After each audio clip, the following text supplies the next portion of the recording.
Hello, everybody. Scott Golden here with the Golden Opportunities Coaching YouTube channel. Welcome to those of you who are new. Welcome back to those of you that are connecting on a deeper level with your overall goals, dreams, and aspirations. Would love to be of service to you if coaching is going to be something that is beneficial to you for a number of reasons. And there's a couple ways you can reach out. You can reach out through at PO Perception on Twitter. You can also reach out through the About Me section of this YouTube page. Either one can lead you into a conversation with either me or a member of my team. Would love to be beneficial to you in that way. And the sooner we can do that, the easier we can do that, the more of a positive impact we can make. In any event, this is about basically the concept of seduction and the idea of how to be more seductive, more attractive, more overall connected to the idea of attraction and seduction. So, first thing is being attentive.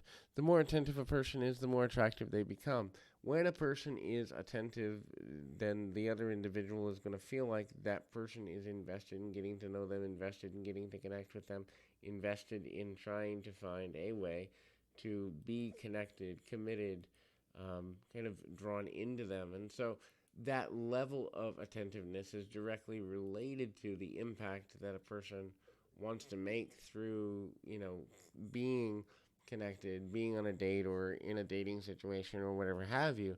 It doesn't necessarily mean that you have to know every little detail about a person, but at the same time, the more you know or are willing to learn, the more levels of connectedness there are, the more levels of potential desire there are to be deeper connected, and that ultimately leads to me needing to get my phone. I'll be back in 2 shakes of a lamb's tail in just a little bit here.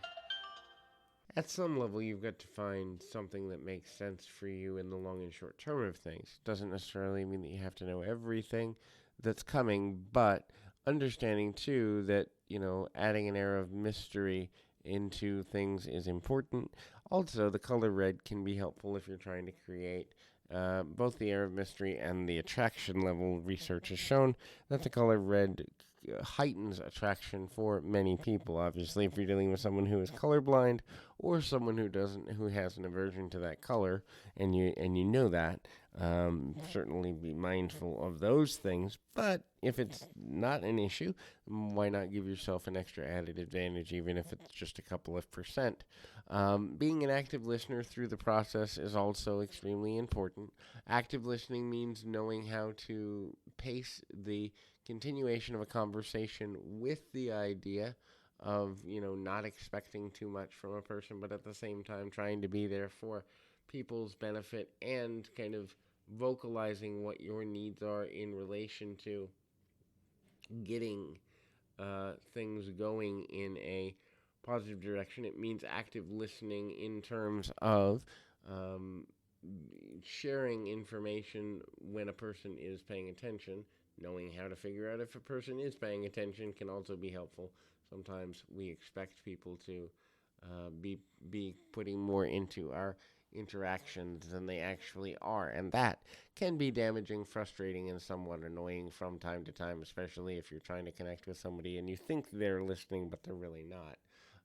That can be problematic and frustrating. In any event, another thing to consider in a situation like this that is to kind of look at the potential for using flowers or small gifts, whether it's connecting with somebody on a level of just knowing that you have listened to them before. We're not talking about wasting a bunch of money. We're not talking about putting a bunch of money into somebody on a first date, but a single flower, or if they mention they like a certain coffee, bringing them a small gift and token can show that you are an active listener, but also show you're willing to invest in them. Many people are more attracted to a person that's willing to invest. The kindness and generosity of the desire to invest can often mean more than the actual cost of the investment itself. The next thing is searching for and listening to and looking for common ground when relating with other people. This can be super valuable as well. A lot of times people are more in tune to talking about things that they know about, but also when a person has the same views, commonality creates reciprocity, and reciprocity creates connection. So that can be helpful as well. So hopefully this is beneficial. I encourage you to keep your feet on the ground, your mind in the moment. Till next time, everybody.